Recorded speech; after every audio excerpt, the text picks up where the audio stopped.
Many are predicting that the worst is yet to come, which is unfortunate, said one person here. Until now, they've enjoyed the reputation of being the nation's icebox. Watched a burglar in his home this morning by webcam. As a journalist of over 25 years, stories are what make my world turn. Reporting live from the Dallas newsroom tonight, Jeff Crilley, Fox 4 News. But in 2008, I took the jump from my familiar life and started a PR firm from my home. We're talking about anyone with a camcorder like the one I'm using becomes a television network. We started slowly growing the company, and we now have over 100 clients, and we've branched into the world of live digital broadcasting. I now own 8 different TV studios and have a huge team, and the stories that I now get to share are sometimes the most important of my life. Life has a funny way of coming around full circle. This is the Jeff Crilley Show. On this show, we're going to talk about something I'm extremely passionate about. It's extreme customer service, and I can't think of a better person to talk about that than Robby Peters. He is the clubhouse manager at Gleneagles Country Club. Thanks for coming on the show. Thanks for having me. Very cool. Well, you joined Gleneagles just over a year ago. My wife and I are members there, and I instantly recognized this guy has this hunger for extreme customer service. Where does that come from? It comes from being genuinely wanting to take care of people. I mean, it's in me. It comes from my sports background. It comes, that wanting to win all the time and be the best. And I just kind of think that and talk that and speak that, and it just it happens. And you have quite a resume. Before you came to Gleneagles, you were at the Dallas Country Club, and they know a little something about customer service there, don't they? That's right. Yeah, I was fortunate enough to be at Dallas Country Club and be around some pretty heavy hitters and some pros in the industry.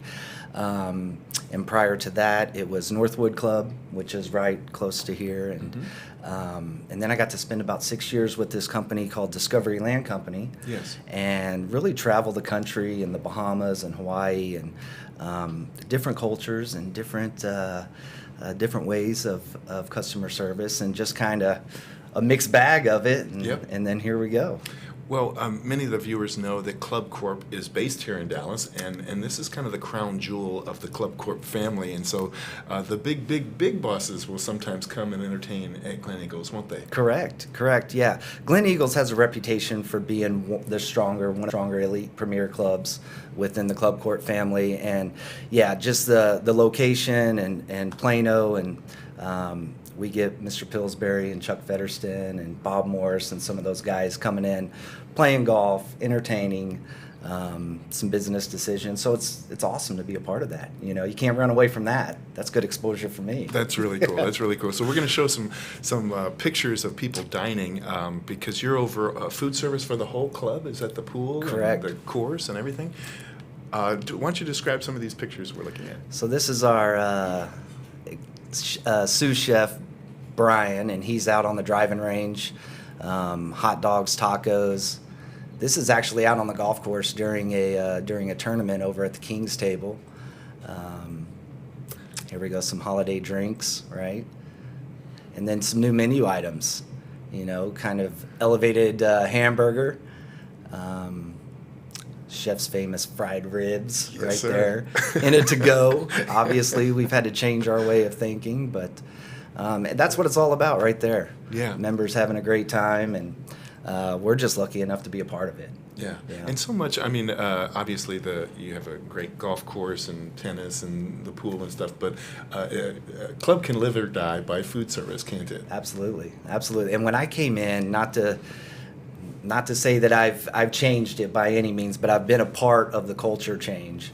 And whether you're at Dallas Country Club and a $40 million building, or you're in Plano at Gleneagles at a 40-year-old building, service is service. Mm-hmm. And when you step up in front of somebody and you're on and you're navigating the experience, a lot of it is with the food. And yes. The food can definitely turn, and that can be the conversation around the table, and it can spread like wildfire. But the trick is to control the service, control the table, control the experience.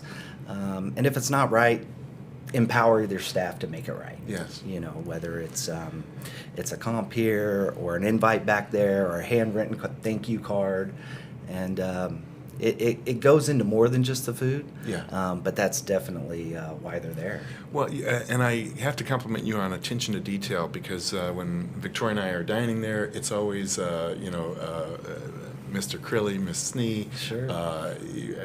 Just saying a member's name makes a difference. Absolutely, yeah. I mean, it's a home away from home experience for the membership, and they're paying a premium to be there. The expectation's pretty high, and we want them to feel like they're the most important person in the room.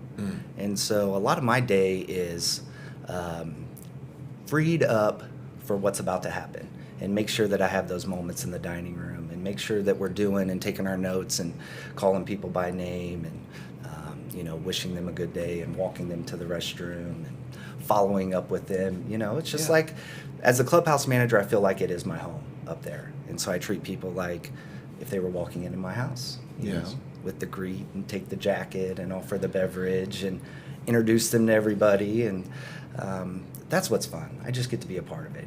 That's cool. Yeah. We were talking off camera about the interview process. Can you tell within 15, 20 seconds whether a person would be a good employee? I think so. I think it's body posture. It's whether they're using my name. Are they initiating the handshake? Those things that just come natural to them. You can't teach that stuff. Right. And so somebody that has that basic understanding of self-promotion and that customer service kind of thing, you can tell right away. So typically the resume goes in the trash, and then we just sit there and talk for a minute. Just want to get a feel what they're into. Yeah. And then you can kind of just navigate from there. We can teach anybody to take an order, to mix a drink or whatever the job may be up at the club. But you can't teach common sense. You can't teach somebody that really wants to impress. Yes. Yeah. I've been impressed with your Facebook communications. You have a lot of the staff making little videos that make it's warm and inviting. We've got one clip that you did a few weeks ago. Let's roll that now. Hey everybody, this is Robbie, your clubhouse manager up at Gleneagles. If you don't have plans tonight, why don't you come on out and see us up here at the club. We have our East Coast seafood boil taking place over in the grill. We have movie night for family night. And we're also doing our charity classic tennis tournament over at the tennis facility. So like I said, if you don't have anything going on, make your way up here to the club. We look forward to seeing you.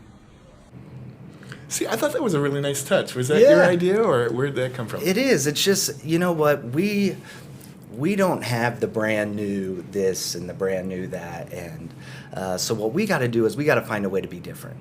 And it's being genuine, right? And it's being not afraid to kind of put yourself out there and create the family atmosphere.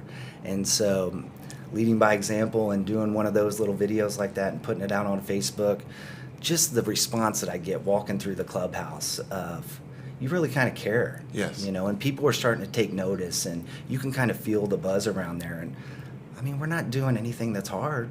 We're just giving effort, have a good attitude. Those are the two things that you really can't teach. And you played baseball. That's a team sport. What did you learn from being on that kind of team that applies to what you do today? Yeah, the whole team thing, the background.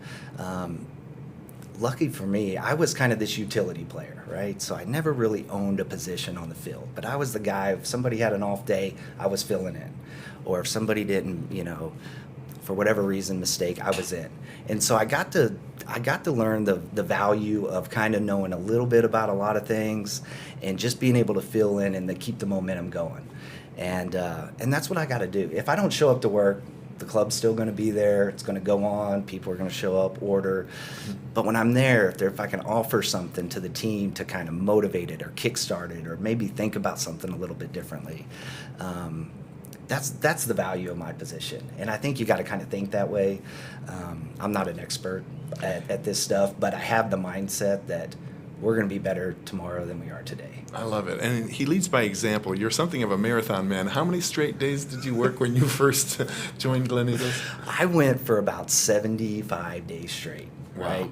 And was encouraged by others to take a day off. But to me, it was the trick to changing the culture of the club. And they couldn't they couldn't take a day off. Yes. And I mean they, the staff. Right? Because I was there, I wasn't going away. Yep. We were gonna show up, we were gonna work. And it was something that I don't think they'd seen before. Yep. And again, it goes back to the attitude, to the effort that you put in, right? It probably drove my wife crazy that I did that. But well, you know, I just finished watching the Michael Jordan series. Did you watch it? Loved it. Loved it. Yeah, and so I'm going to give you a new moniker. You are the Michael Jordan of food service. How's that? Is that I'll take it. Is that too high a bar? I'll take it. No, I love that. You know, and he has that mindset where he's pushing all the time and constantly calling you out and you know, want to be the best at his craft. And so, yeah, that's a huge compliment. Absolutely. Awesome. But that's how I got to get myself motivated, right? We're not building trinkets and widgets in the back. We're there taking orders and selling memberships and creating an experience, you know, and that's key. I tell the servers, I'm like, we're not order takers. Don't work in the box of food service. You're selling an experience right now. You're making sure that this member is coming back, and that if they're hosting or entertaining a friend, there's a possibility of another member joining the club. So with that as kind of the foundation of what we do, I mean, you got to go forward every single day. You can't take a day off. Outstanding. Robby, you've been a great guest. Thank you so much for your inspiration. We're going to put your website up. It's clubcorp.com, and you can navigate to Gleneagles Country Club. Thank you so much for being on the show. Thank you for having me. I appreciate it. You bet. And that's it for now. We'll see you next time.